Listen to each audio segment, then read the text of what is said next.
Audio test one.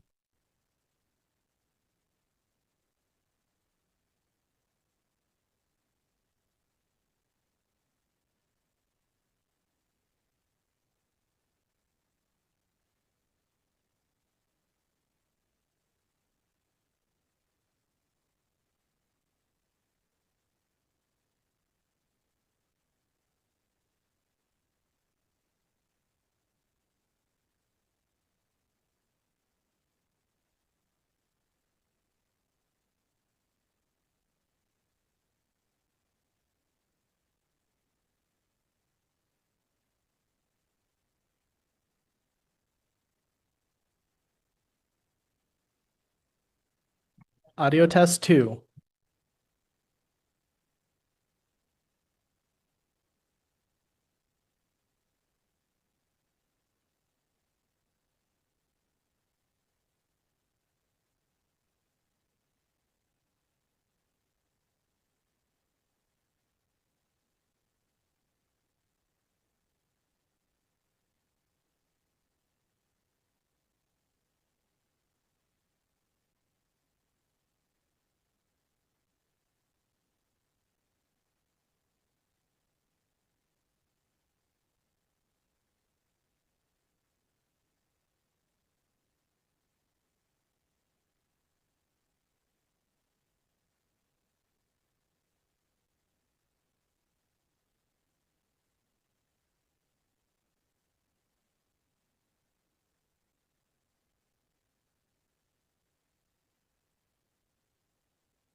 Audio test three.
Good morning, everybody. We'll start in 1 minute.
Good morning, everybody. We have a quorum, so we will begin. Welcome to the Built Heritage Committee meeting for October 6, 2025. I'd like to call the members to order. This hybrid meeting is being facilitated through Zoom and is being held on the traditional territory of the Algonquin Anishinaabe Nation, the original custodians of the unceded land in which the City of Ottawa is located. We extend our respect to all First Nations, Inuit, and Métis people for their valuable past and present contributions to this land. Since this committee meeting is being streamed live on the Ottawa City Council YouTube channel, I'd like to remind participants to keep your microphones muted until I call upon you to speak. For those participating here in the committee room, please use the microphone in front of you and keep your computer muted. I will provide each committee member with the opportunity to ask questions or comment on each item in the order in which they raise their hand in Zoom. For panelists, the raise hand option is found at the bottom of the participants list. For those calling in, press *9 to raise your hand. The committee coordinator and I will be watching for those cues. Members are also reminded to submit any motions, visual supports, or declarations of interest in writing to the coordinator at their earliest opportunity. Although the deadlines have passed for residents to register to speak and provide written submissions to this committee, residents can make written submissions to council. A reminder that if participants are having technical issues with their Zoom connection, they may call in using the backup telephone number provided by the coordinator. Could the committee coordinator now call the roll? Councillor Kelly. Councillor Leeper. Good morning. Councillor Droster. Here. Member Burns. Member Legault. Member Madigan. Here. Member Quinn. Present. Vice Chair Blunt. And Chair King. Here. You have quorum, Mr. Chair. Thank you so much. Are there any declarations of interest? Seeing none, are the minutes of the Built Heritage Committee meeting of September 9th confirmed? Confirmed. Thank you so much. We have a short agenda today, but all of the items require a presentation. So we might as well proceed with the first item, designation of the former Ellis House at 2400 Bank Street under Part 4 of the Ontario Heritage Act. We have a presentation from staff.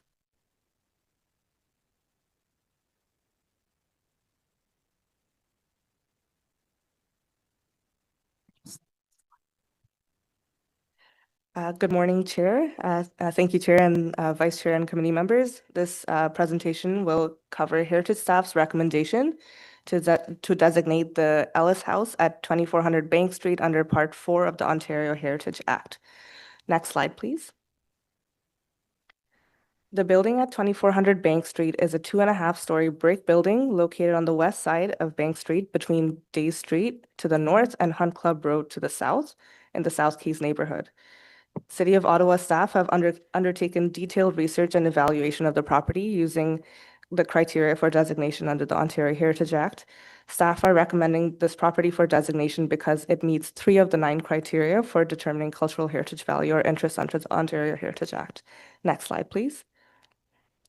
The Ellis House was constructed circa 1877 and has design value as a representative example of a mid to late 19th century vernacular farmhouse with Gothic revival influences in rural Ontario. The vernacular farmhouse style is exemplified by the intersecting front and side gable roofs, red brick cladding, and buff brick quoins, 2.5-story massing, stone foundation, and a full width veranda with wood posts. The Ellis House features elements of the Gothic revival style, including 2 brick chimneys with corbelling, a round arched window under the front gable, a dormer window, and bargeboard detailing on the gable ends, framed by a finial and pendants. Next slide, please. The Ellis House is associated with the theme of early rural settlement in the 19th century in Ottawa. The property is located in the former Gloucester Township. Prior to the construction of the house, the property was first owned by Peter Tompkins, who emigrated to Canada from Ireland in 1830 and acquired vast amounts of land. He was a prominent leader in the local community and served as the 4th Reid of Gloucester Township and as council member in the 1850s and 60s. Following his passing, the property ownership transferred to his son-in-law, James Ellis, and subsequently passed through the hands of two more generations of the Ellises who were farmers and prominent members of the local community. The Ellis House is one of the last remaining markers of the rural village of Elwood, which was established in 1904 and named in part after William Ellis, who was then the owner of the Ellis House. Next slide, please. The Ellis House is located on the section of Bank Street formerly known as Metcalfe Road. In the 1870s, the road was heavily used by farmers and merchants traveling from as far as Winchester, Finch, Matilda, Osgood, Russell, and St. Lawrence, buying and selling a variety of goods. Hotels and shops were opened up along Metcalfe Road to accommodate the many travelers. The tracks which run at the rear of the Ellis House date back to 1854, when the Bytown and Prescott Railway, the first railway into Ottawa, began service, initially transporting lumber and farm products, with passenger service shortly after. The advent of the Bytown and Prescott Railway was greatly beneficial for residents along the route, as those with properties along the tracks like Peter Tompkins were paid a sum, and the railway and stations were beneficial for dairy farmers like the Ellises, who were contracted by Ottawa Dairy for transporting and distributing milk cans. There were once several farmhouses built along this section of former Metcalfe Road. However, the Ellis House today remains one of the only well-preserved examples of a 19th century rural farmhouse in this part of Ottawa. In conclusion, the property meets 3 of the 9 criteria for designation, and staff recommend issuance of a notice of intention to designate the property under Part 4 of the Ontario Heritage Act. Thank you. Thank you so much for the presentation. We did receive correspondence from Solowit A. Wright LLP, legal counsel for the property owner, as well as Heritage Ottawa, and we do have one delegation, Philip Osterhost from Soloway Wright LLP on behalf of the property owner.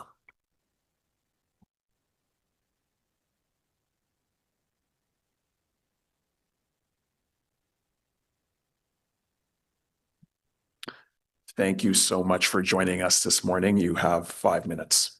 Thank you, Mr. Chair, and good morning, members of committee.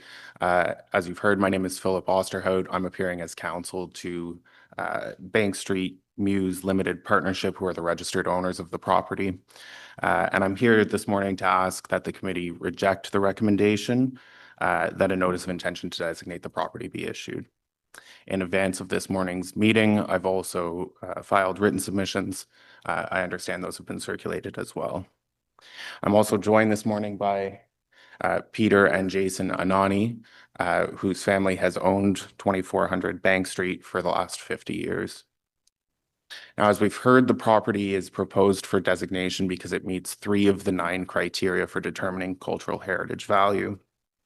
However, there have been several alterations to the property that compromise the building's physical value as a representative example of its style.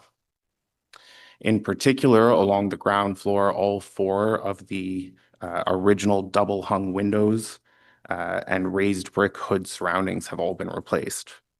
Stone stills have been replaced with cast concrete, and the windows themselves have been replaced with plain glass and again with thermopane glass. The work to replace the windows is particularly significant because it would have required the removal of brick cladding and the reconstruction of significant portions of the ground floor facade. Similar to the new windows, the brick chimneys are capped with a cement ring. And in particular, the chimney on the rear facade, which is identified as one of the defining features, is not original to the building, but is in fact a recent addition. Finally, the veranda is also not original to the building, and it deviates from the traditional architectural style through the use of the elephant foot bases. The evaluation report also identified the building as meeting criterion 8, which is that the property has contextual value if it's physically, functionally, visually, or historically linked to its surroundings. The building as it sits today has been severed from that historic context. Physically, functionally, visually, the building no longer tells the story of the land. It's recessed from Bank Street, and the front yard is predominated by a gravel parking lot. There's also very little soft landscaping left on the property, reflective of its original rural character. The property's surroundings are equally commercial. In the letter I've provided, there are some images taken further back that show the streetscape with a McDonald's to one side and a 5-story self-storage facility on the other. In our respectful submission, the fact that the building is oriented toward Bank Street is not sufficient to meet the contextual criterion for designation under Part 4 of the Act. So for those reasons and the reasons set out in our written submissions, Bank Street Muse opposes the recommended notice of intention to designate the property. With that said, however, Mr. Anani has indicated his willingness to work with city staff to prepare something in the way of interpretive panels that could be placed on the property that would tell the story of the farm and the Ellis family. Thank you for your attention. Subject to any questions, those are my submissions this morning. Thank you so much for your delegation and for your correspondence. Are there any questions for the delegation? Member Legault. Thank you. You mentioned that it was brick cladding, this building. Is it a wood frame structure with brick cladding, or is it actual structural brick? What? Is it like a three wide brick construction? It's a wood frame construction. It's a stick frame structure with brick cladding? It actually added on some point after the original construction. Okay.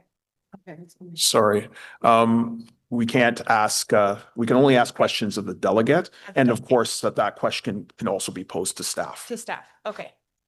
I guess my next question, do you know much about the actual design of the house, or should I wait to ask staff? Apart from that, what's been raised this morning, Okay. I think it would be best to ask those Thank questions you. of staff. Thank you. Thank you. Are there any more questions for the delegation? Seeing none, thank you so much for your time this morning. Now questions to staff. Member Legault. Thank you. My apologies. I didn't read the whole report, so this could be in the report. My other question is just related to the chimneys. Are the chimneys still functioning in this like the actual original forms of heating, and are they condemned, the chimneys, or? Thank you. I wouldn't be able to tell if the chimneys are operating at the moment, but the chimneys were listed as heritage attributes because they do Yeah. factor into the style of the building. Yes, okay. And to your knowledge, is there any farming activity still happening at this site? To my knowledge, there is no farming There's no activity farming happening. activities?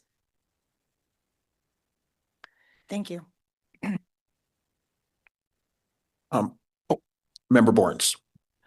Some of the photographs show a railway going close to the property, and I'm just wondering which property, where is the railway track? Is it behind the property, or is it across the South Keys Shopping Center? Thank you. Yes, the railway tracks are behind the property, so they're at the rear of the property on the west.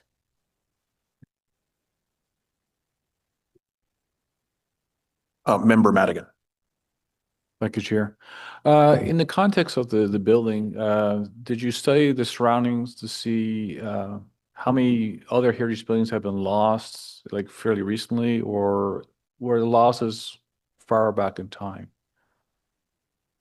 Yes, so when I did take a look at the farmhouses that were in the area previously, they were lost somewhere in the 1850s and up till the 1900s, and those were recorded in historic newspapers. So when taking a look at our registered properties in the area, there was only one other farmhouse in the South Keys area, and a lot of the architectural value of that was modest and diminished. So this was the last remaining example of a 19th century farmhouse with these details. Okay, thank you. Thank you. Thank you so much. I did have a few questions as well. I think just based on what we had heard from the delegation, we know the report notes that some window alterations have been undertaken on the first story. Do these alterations impact the heritage value, or are the key character defining elements still intact? Thank you. The ground level windows are not part of the heritage attributes. We had listed the attic window because it's a rounded shape and the dormer window. And we had listed window openings, but overall, the changes of the windows don't impact the cultural heritage value of the property. Thank you for that. I think the delegation also talked about the willingness of the property owner to erect some type of plaque or some interpretive element. Given that this is the sole remnant of the village of Elwood, has staff considered any interpretive signage or commemoration as part of the designation? Thank you, Mr. Chair. Not specifically. That's typically something we would work with a property owner on. But as you'll know from this committee, that we try to go the route of designation and commemoration at this together rather than kind of one or the other. Member Legault. Yes, I'd like to talk more about the contextual value. For me, typically a farmhouse, it largely relies on the cultural landscape around it, right? So you can understand that there's fields, there's open space, there's room for machinery, there's perhaps old foundations of barns, sheds, and it becomes a story of like the whole. So I understand this designation is just for that original farmhouse. And I guess my assumption is that these owners have slowly severed their lot, right, to sell off. And there's a McDonald's and then there's a Diamond Storage on either side. And then in the back, there's a railway. And is there still farmland like in the back or? Thank you. The property is on a very large lot, and Okay. the back of the property actually has a strip mall with a few different stores. So there's no farmland on the property Okay. at the moment. Yeah. And there's the front is concrete from what I see. It's paved. Okay. Yeah, I wouldn't typically ever disagree with a heritage designation. I do for a farmhouse that so heavily relies on the cultural landscape of the place and that value of the cultural landscape being so eroded by all sides. I find that I understand it's the last representative example. And that's also a challenging place to be in. I don't know. I don't know if anyone has any other comments. Oh, Carolyn, perhaps Carolyn can help me. Thank you. Member Quinn. Thank you. Thank you, Mr. Chair. But to my colleague's point, I agree. The context of the house has been, I would say its rural setting has obviously been significantly compromised.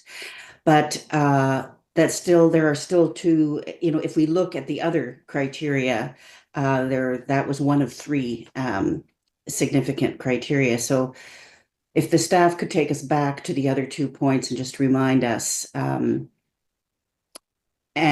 I can certainly appreciate that,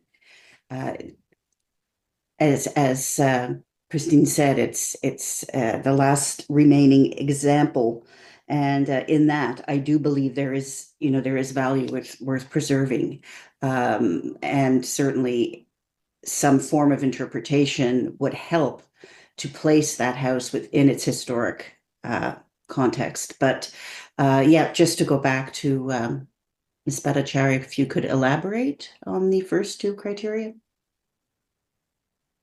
Yes, thank you. Yes, absolutely. So the first criteria that this designation would meet is that the property has design value as a representative example of a mid to late century vernacular farmhouse with Gothic revival influences. So this is a typology of buildings. The farmhouses, brick farmhouses were popular across Ontario around this time and were built with the Gothic revival style.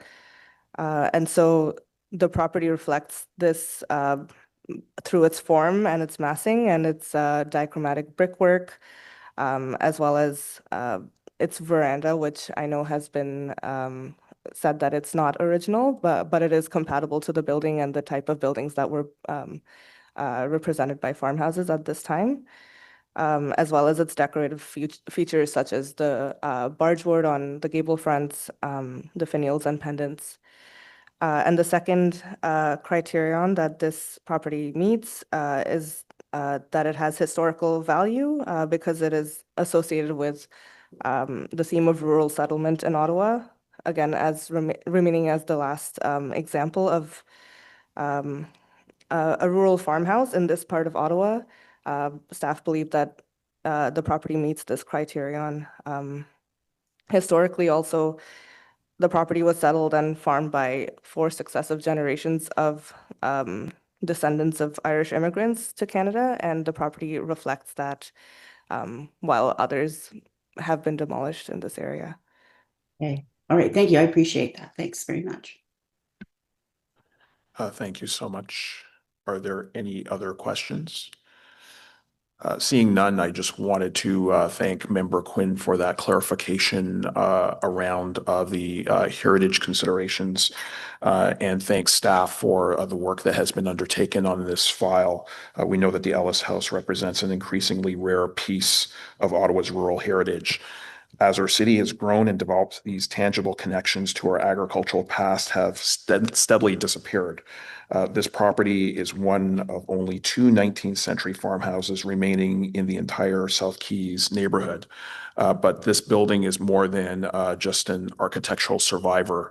We know that staff, especially in this term, has really undertaken a remit by this committee and council to tell stories of our community as well through the designation process. And I think that this property does tell an important story about the settlement of Gloucester Township, about the Irish immigrant families who cleared and farmed the land, and about the small rural communities that existed here long before suburban development. So I really want to thank staff for the work that's been undertaken on this item, and I will be supporting this designation.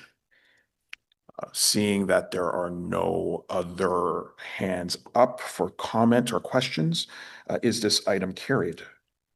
Carried. Thank you so much. So this report will be submitted to council on October 22nd, 2025. Our next item is Wellington Street West in Hintonburg Heritage Conservation District Feasibility Assessment, and we have a presentation by staff.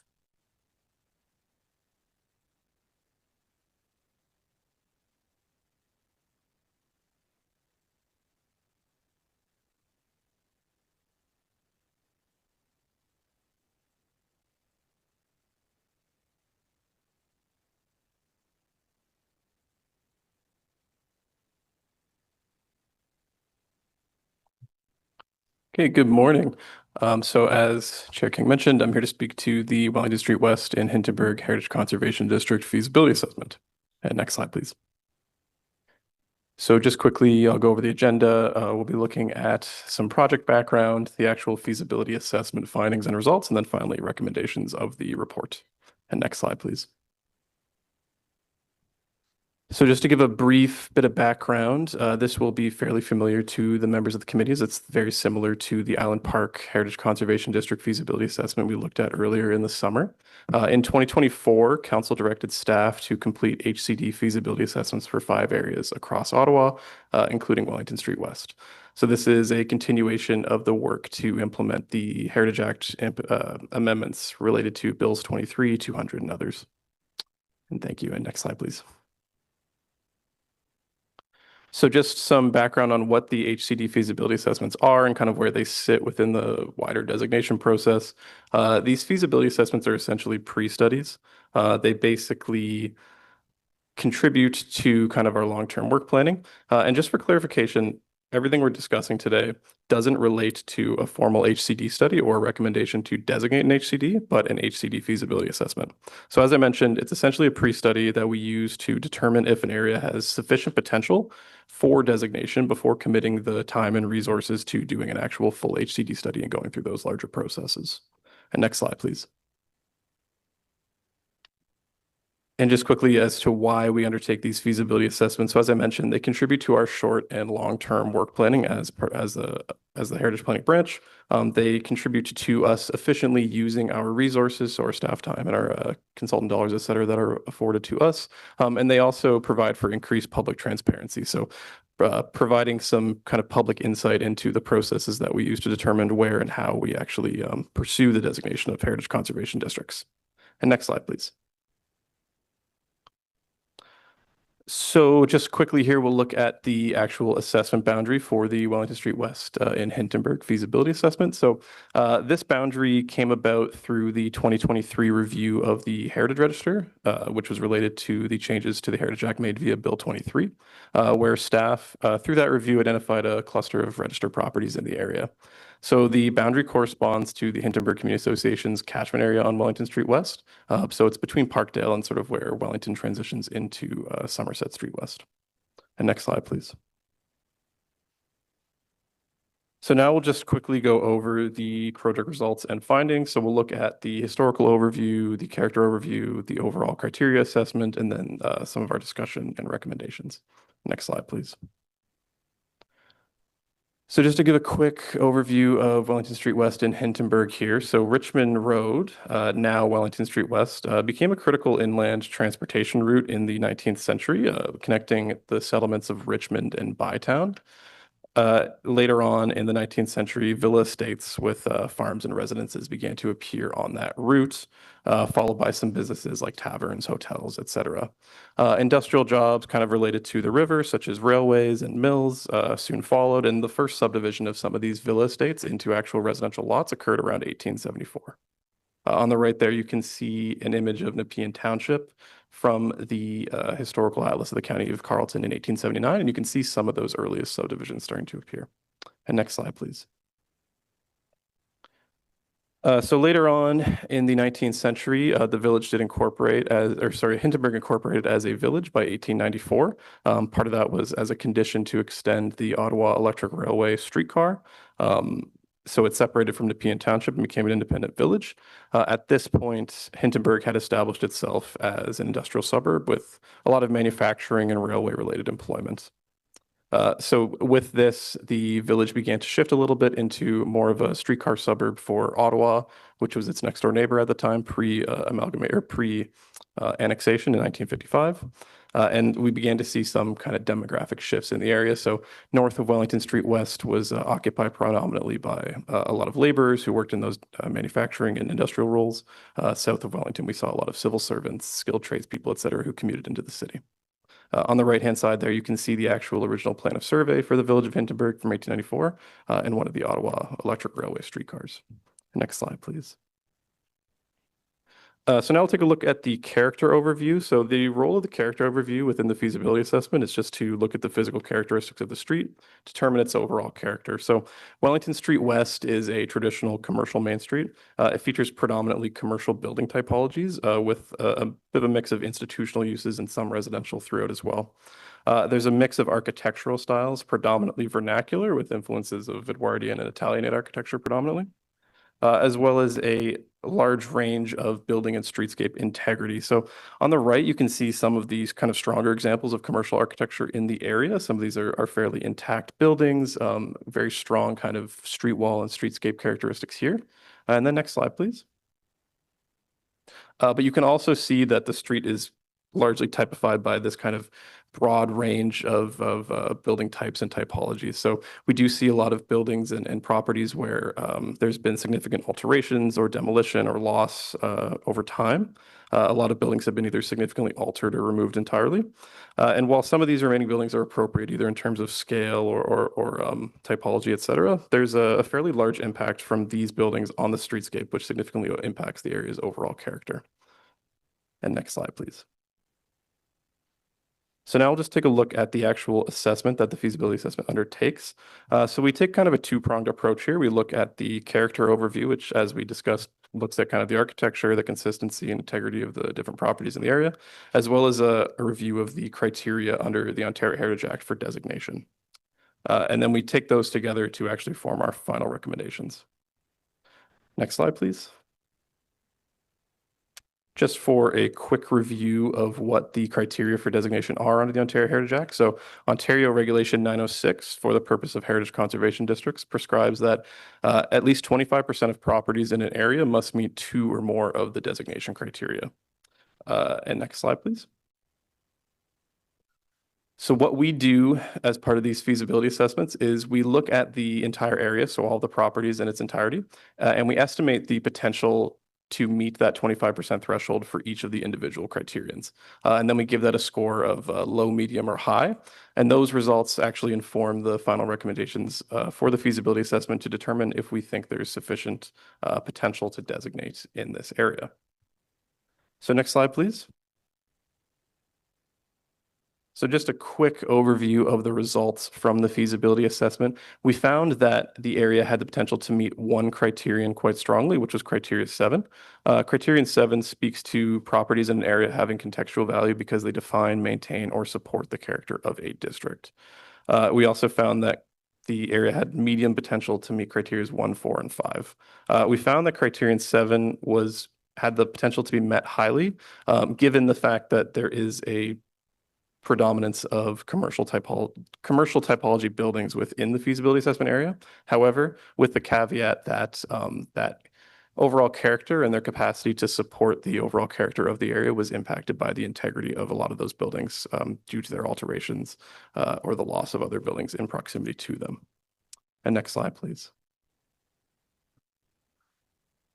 So overall, just to review the feasibility assessment's findings. So through the feasibility assessment, we did find that Wellington Street West has low potential to meet the test for designation as a heritage conservation district. So as noted, only one criterion, criteria 7, had strong potential to be met through this feasibility assessment.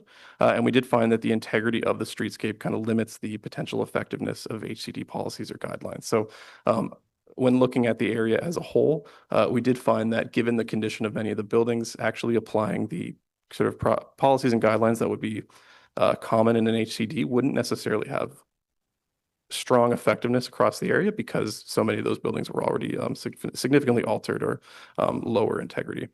In addition to that, many significant buildings within the HCD feasibility assessment area are already designated under Part 4. And there are a number of properties that did have strong potential to be designated under Part 4 of the Ontario Heritage Act. So there was the potential for some duplication of conservation efforts in those ways. Next slide, please. So on that note, the feasibility assessment did find that additional Part 4 designations of some of those significant properties would strongly support conservation efforts in the area. In addition, expanding beyond the Part 5 Heritage Conservation District approach gives the possibility to actually look outside of those HCD boundary or potential HCD boundaries and recognize some of the properties that are both north and south of Wellington Street West, which do speak to some of the more broad and diverse histories of the area, as opposed to just focusing on Wellington Street West. In addition, there would be some opportunities, we thought, for interpretive installations, which could support kind of connecting some of those more disparate elements across the Hindenburg neighborhood with some of those potential designations. So in conclusion, and next slide, please.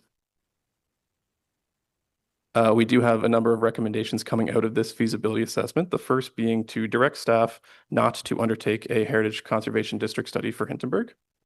Second is to direct heritage planning staff to evaluate a number of properties for designation under Part 4 in consultation with the Hindenburg Community Association and individual property owners. And a list of those properties is attached to the staff report.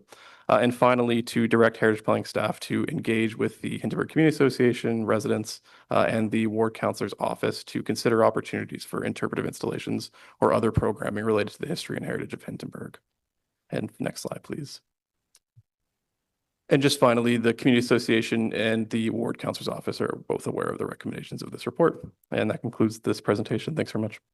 Thank you so much for the presentation. We did receive correspondence from Heritage Ottawa as well as the Hindenburg Community Association. We do not have any delegations registered for this item. So questions to staff? Comments? Councillor Lieber. Just wanted to give other folks a chance. So I agree with the staff recommendations. I moved to Hindenburg in probably 1999. It is a weird and wonderful place. And I am of two minds with respect to the staff recommendations. On the one hand, I never want my neighborhood to change. I read the media this weekend that quoted John Thompson at the Record Center. And if I could, I would designate John Thompson at the Record Center as somebody worthy of heritage protection in our neighborhood. On the other hand, since I moved to Hindenburg in '99, we've seen some really significant change. The GCTC building at the corner of Holland and Wellington, the Taggart building that's at Rosemount, the Claridge building is going in at the end of the corner. There's a lot of infill. And despite all this change, I feel really fortunate that I love my neighborhood more today than I did when I got elected. That feels really good as a city councilor. I love this neighborhood, and I appreciate the sensitivity with which the city has treated it. But there is very little coherency on the main street. I think there are some really key buildings that need to be protected and protected ASAP. The Elmdale Tavern is a treasure that needs to be designated as quickly as possible with this ladies and escorts door. I love that still. It still has its ladies and escorts door. So at one point in Ontario's Victorian liquor laws, that was a requirement. We'll get to protecting those key properties faster if we pursue a process of individual designations. So I'm supporting the staff recommendations today. I've had a chance to talk to the community association. They're a little bit relieved in that they would have been doing a lot of the research and work if we were pursuing an HCD. And I don't want to throw a lot of bureaucratic hurdles in the way of further development of Hindenburg. We've welcomed more people. The neighborhood has become more vibrant as a result of the development. And so I'm not seeking to throw a bunch of heritage hurdles in that path. So I'm really keen to start working with the Heritage Department on some of those individual designations. We know that development is coming fast and furious to my neighborhood, but today I'm going to support the staff recommendations. Thank you. Thank you so much, Councilor Leeper, and apologies to yourself as well as Member Madigan. There was just mixed communications, and we didn't realize that Linda Hode from Heritage Ottawa did want to delegate, so we'll give her the opportunity to do so. Apologies, and it's always great to hear from you, Linda. While Linda's coming to the mic, I also just want to say a quick thank you very much to Heritage staff and to all the staff who were responsible for the opening of the Hintonburg Pump House last week. That is a delightful spot. I visited a couple of times over the past week, and it is already very busy with people checking it out. So thank you very much for that.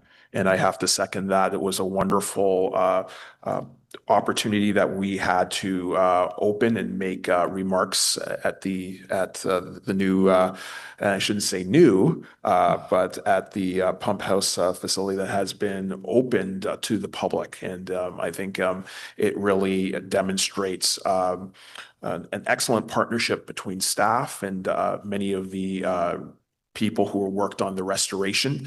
It will be a crown jewel on our riverfront. So thank you as well for the work that was undertaken there. And now, Linda, we're ready to go. Thank you. I'm actually wearing my Hintonburg hat right now, not my Heritage Ottawa hat. I'm speaking actually on behalf of Jean Inch, who sent, I sent in the letter she had prepared. She's circumnavigating Newfoundland, so she couldn't be here. Jeff Leeper, my counselor, has stolen most of my thunder, so I will be very brief.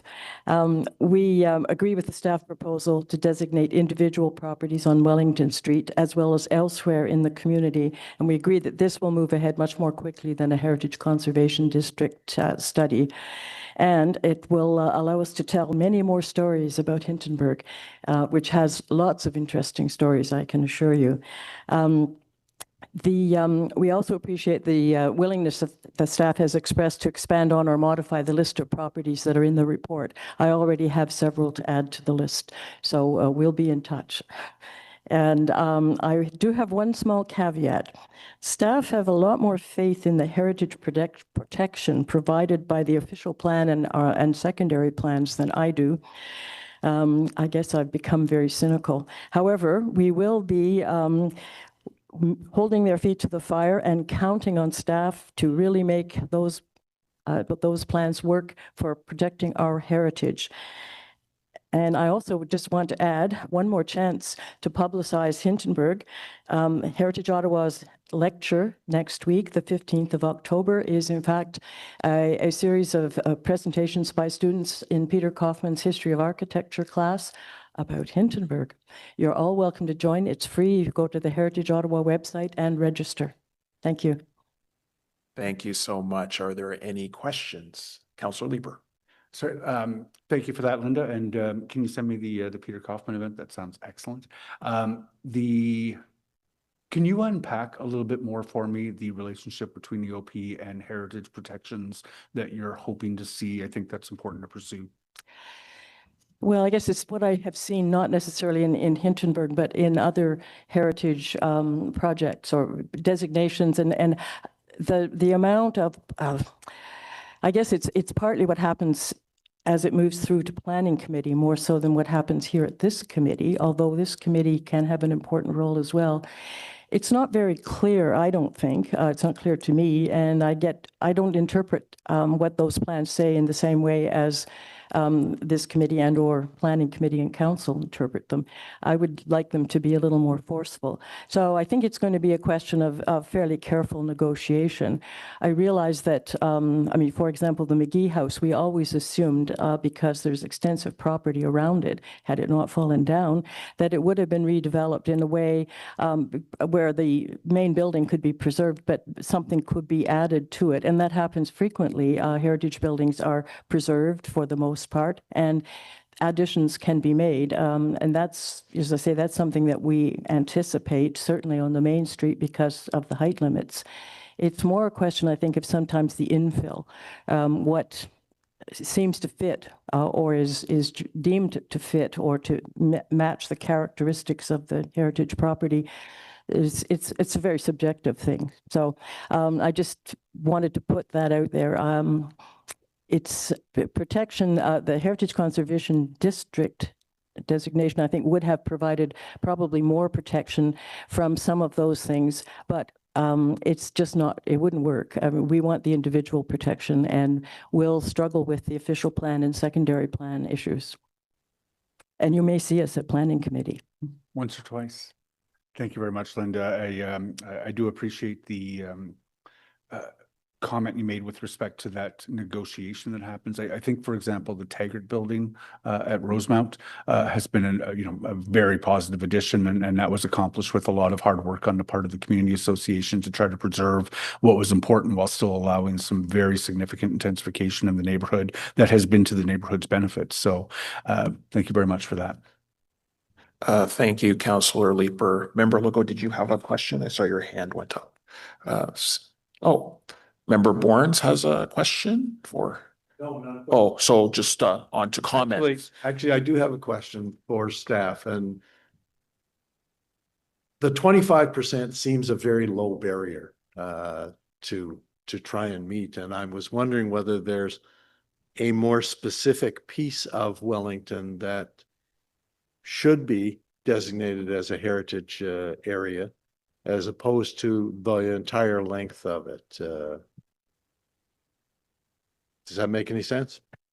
For sure. So through the chair, I think that is something that we've kind of considered throughout this entire process. I think even this piece of Wellington that we're looking at today could be considered a bit of a smaller chunk of it in terms of its relationship to the wider historic village of Hintonburg and also the adjacent kind of current contemporary neighborhood of Wellington West.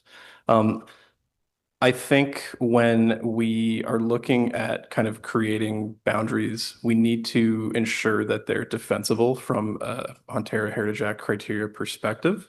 So I do agree that there could potentially be a smaller chunk hypothetically, which would more strongly meet the Ontario Heritage Act's criteria and that threshold of 25%. However, I don't know if that smaller chunk would be kind of broadly reflective of the history of the area, which is one of the intents of designating an HCD when we do pursue that. So I think you could probably craft an area which would more strongly meet that threshold, but I don't think it would necessarily be reflective of what the intent of an HCD is when we're looking to recognize and conserve the history of a neighborhood or an area in the city. Thank you. Any other questions? Member Madigan. Thank you, Chair.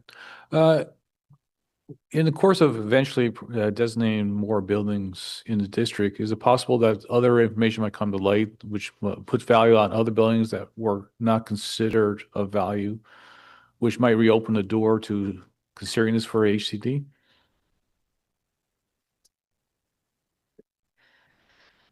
We're always open to new information is what I would say. The Heritage Act even contemplates that. It contemplates that, a decision made at one point in time can change based on additional information being discovered. So certainly, I don't expect that will happen, but it certainly could if we found some very important information that we're not already aware of.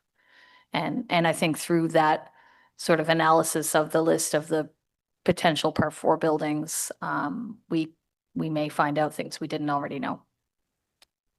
Yeah, the reason I'm raising this is that I think I'm in Montreal. There's a Saint Laurent Boulevard historic district where the buildings have changed over time. So, there's some level of cohesiveness, but there's a lot of change. But it was still designated as a historic district because of the sort of cultural value, the intangible values of what people associate with that boulevard. I recall doing a project there where one of the storefronts, you could see through the building, it had been expanded and changed at least 3 different times. We had a project to redo the facade, but it was still falling within sort of the criteria of the district. But it's something to consider because the idea of the intangible here, of how people value living in this part of Wellington Street is quite different from other parts. And how do you preserve that or without sort of stagnating at the same time? So I support the recommendation to forego the HCD, but if it's still possible in the future, if more information comes to light, then to consider an HCD again. Thank you. Thank you so much for that question. I'm also really pleased that staff are recommending protections for 24 specific properties, and I did have a question around that. I'm just wondering if any of those 24 candidate properties are currently listed on the Heritage Register and whether they're facing the deadline under Bill 23. Thank you for the question through the chair. So yes, the majority would be currently listed on the city's register. I'd have to confirm the specific number, but a fairly significant number of them would be and would be subject to that 2027 deadline. No, I appreciate it. I think that lights a fire to also undertake the work. And I know that the community is looking forward for that work being done. I think this approach makes sense. We're focusing on our resources on where they'll be most effective on most of the significant individual properties while acknowledging the importance of Wellington Street's character. So I'm pleased with what's before us and will be supporting the recommendations. Seeing that there are no other questions or comments, is the item carried? Carried. Thank you so much. So this report will be submitted to Ottawa City Council on October 22nd, 2025. Our next item requires a motion to waive rules of procedure in order to add it to the agenda concerning considerations of objection to the notice of intention to designate 251 Besser Street under Part 4 of the Ontario Heritage Act. And I'll ask Councillor Troster to introduce that motion. Thanks, Chair. Whereas report number ACS 2025 PDB RHU 0036, consideration of objection to the notice of intention to designate 251 Besserer Street, listed as item 4.3 on the Built Heritage Agenda 26, was not distributed with the BHC agenda on Wednesday, September 24th, 2025, but was distributed and made public on Wednesday, October 1st, 2025. Therefore, be it resolved that the Built Heritage Committee approve that the rules of procedure be waived pursuant to subsection 89.3 of the procedure bylaw to allow for this report's consideration at today's meeting. Thank you. Is that motion carried? Carried. Carried. Thank you so much. So staff is now prepared to provide a presentation on this item. Thank you, Mr. Chair. I'll just wait for the slides to come up.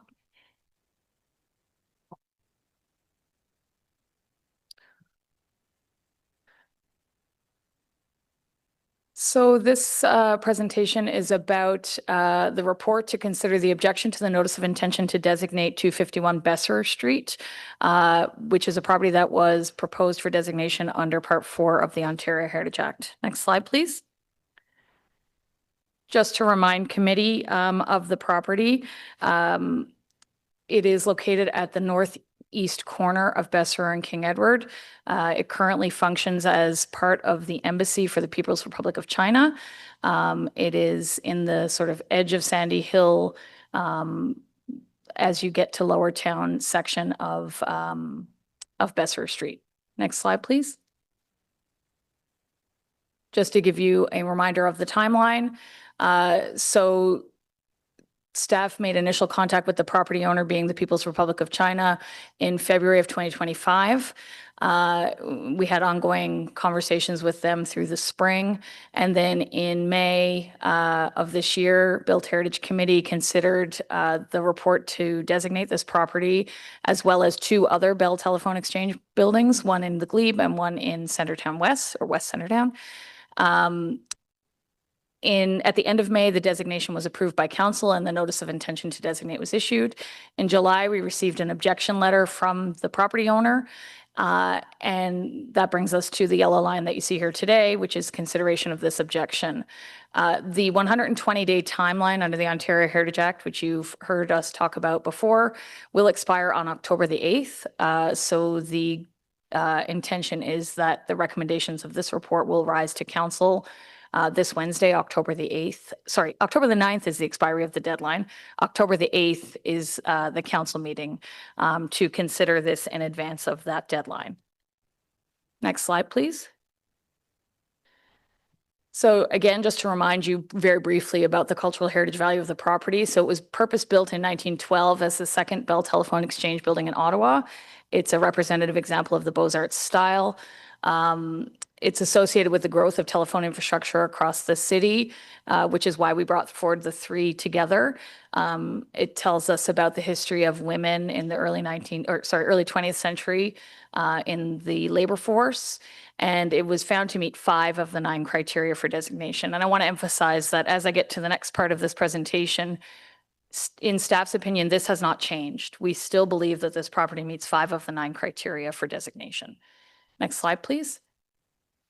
So just to speak briefly to the objection that was received. So in July 2025, we received a letter objecting to the proposed designation, and it outlined kind of four main concerns: the diplomatic status of the property, the determination of the property's cultural heritage value, the potential impact on the designation on the embassy's ability to keep their property secure, and a feeling that there had been insufficient consultation with the property owner. So if I start at the top, in terms of the diplomatic status of the property, staff have confirmed with our colleagues at Global Affairs Canada that this property does enjoy diplomatic status.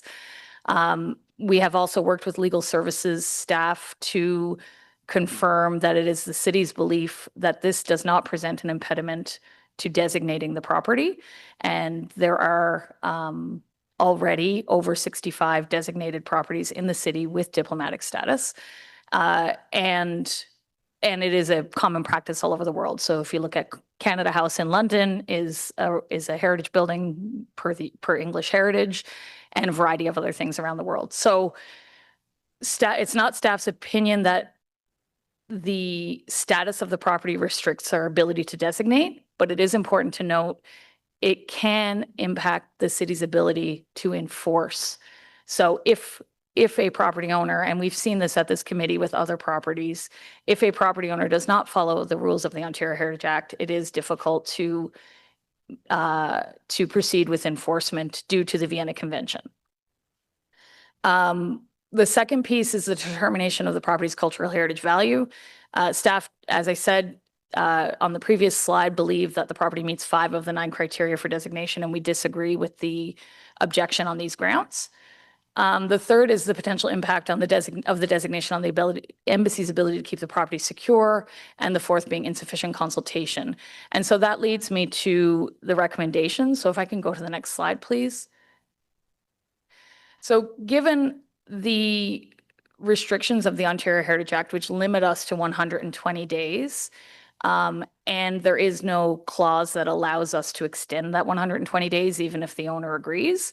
At this time, in order to allow for further discussions with the property owner to try to resolve some of their concerns about the proposed designation, staff are recommending that at this time, the notice of intention to designate 251 Besserer Street be withdrawn, and that committee and council direct staff to continue consultation with the property owner with the assistance of our colleagues at Global Affairs Canada, who have generously offered to assist in helping to try to resolve some of these concerns, and that this report be forwarded to the October 8th meeting of City Council in order to meet the statutory timelines. I'm happy to answer any questions that committee members may have.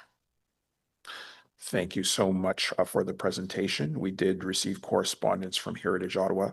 There are no delegations on this specific item. Are there any questions to staff? Councillor Lieber. So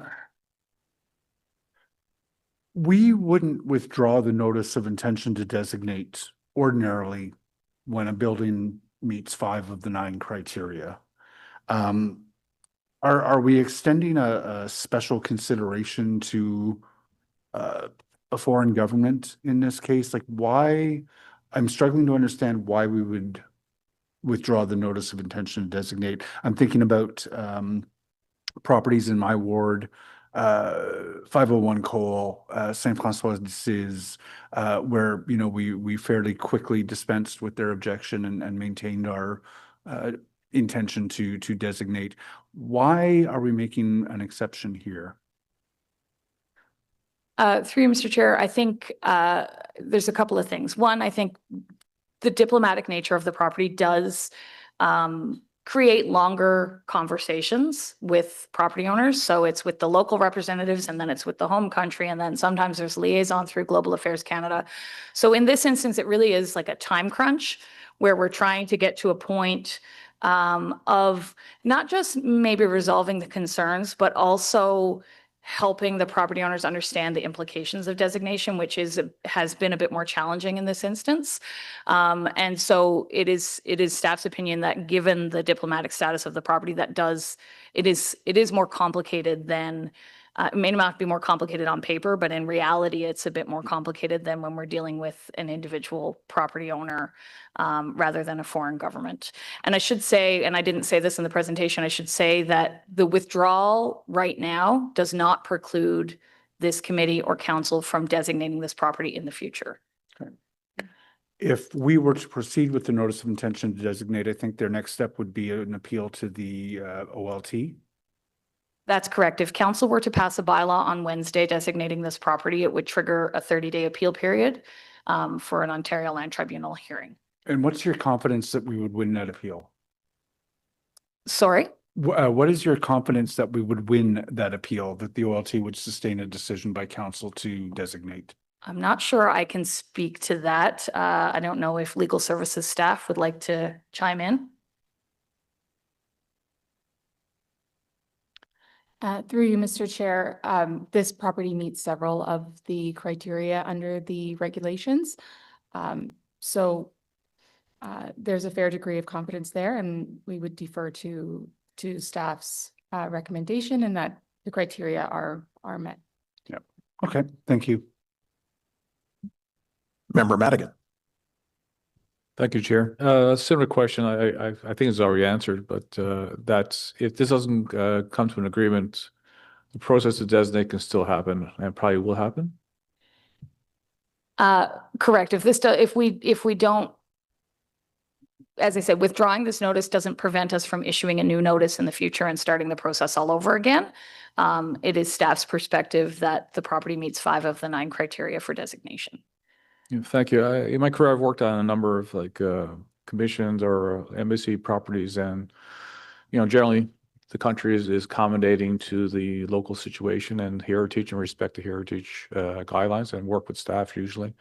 So hopefully an agreement can come about with further discussions with the Chinese embassy. I'm sure it can, based on sort of history with other countries and their embassies here in Ottawa. Thank you. Councillor Troster. Thank you. I just wanted to say I'm supportive of the motion because I understand negotiating with a foreign government is not easy, but I will say we have a consistent problem, specifically in my ward and also in Councillor Plant's ward, of sometimes derelict or abandoned embassy properties where we can't get them to comply with basic property standards, and it's very hard to deal with a foreign government, right? So there's the abandoned Syrian embassy. I hear about them all the time, right down to like their weeds getting out of control, rats, like buildings falling apart. So I'm okay with this for now, understanding it's something that we're going to reintroduce. But I did just want to comment that this is a consistent problem for neighborhoods that do have a lot of foreign governments that own property, trying to figure out how to deal with demolition by neglect for buildings that have been largely abandoned by foreign countries. And there's no easy fix. So anyway, hopefully this will lead to better dialogue and a better maintenance of the property. Thank you. Thank you, Councillor Troster. Member Quinn. Thank you. Question for staff. I'm assuming this building is on the register? Through you, Mr. Chair, yes, it is.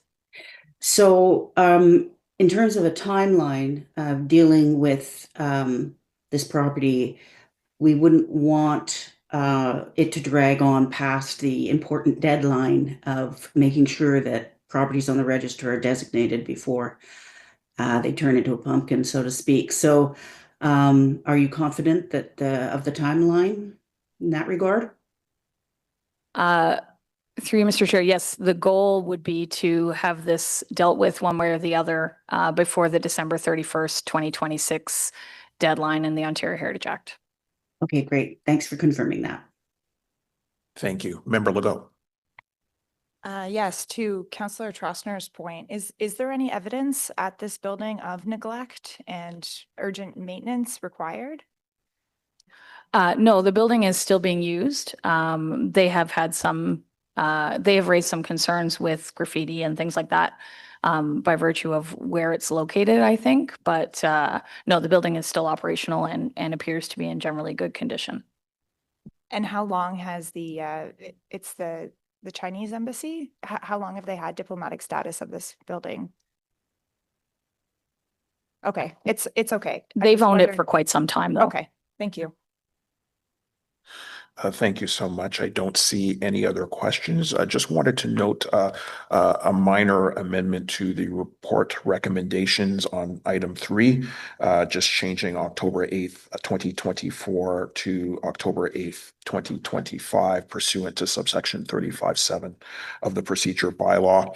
I also wanted to note and thank staff for all the hard work that they've been undertaking with the embassy as well as with Global Affairs Canada. To Councillor Troster's point, what we're hoping for as well in this process is for enhanced communications with Global Affairs Canada on not just this issue, but other issues that deal with foreign missions and diplomatic properties. Pursuant to the challenges that I know that you have faced, that Councillor Plant has faced, and in fact that I have faced in areas of Rockcliffe Park is very important. I also wanted to underline that although staff has been meeting with the owner to try to resolve these concerns, the added complexity of corresponding and liaising, as they have said, with the appropriate representatives through appropriate channels, as well as language considerations to ensure clarity, are the real issues that are driving the extension of the timelines. And to reiterate what staff had also noted, the withdrawal of the notice of intention to designate does not preclude council from issuing a new notice at a later time, which is very important to note. With that, I don't see any other questions or comments. Is this item carried? Okay, with dissent from Councillor Leeper, this report will be submitted to council on October 8th, 2025. The next item is status update, Built Heritage Committee inquiries and motions for the period ending 24 September 2025. We did not receive any correspondence on this item. There are no delegations and there's no staff presentation. Is this item received? Received. In terms of in-camera items, we have none. There is one item on our information previously distributed list, designation refusals, fall 2025. I understand that somebody wants to potentially lift this item.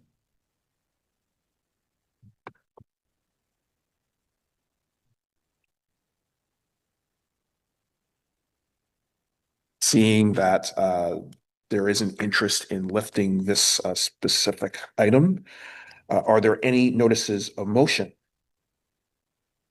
Seeing none, are there any inquiries? Seeing none, is there any other business? Seeing none, we are adjourned. The next meeting of the Built Heritage Committee is Monday, November 10th, 2025. Thank you. Thank you.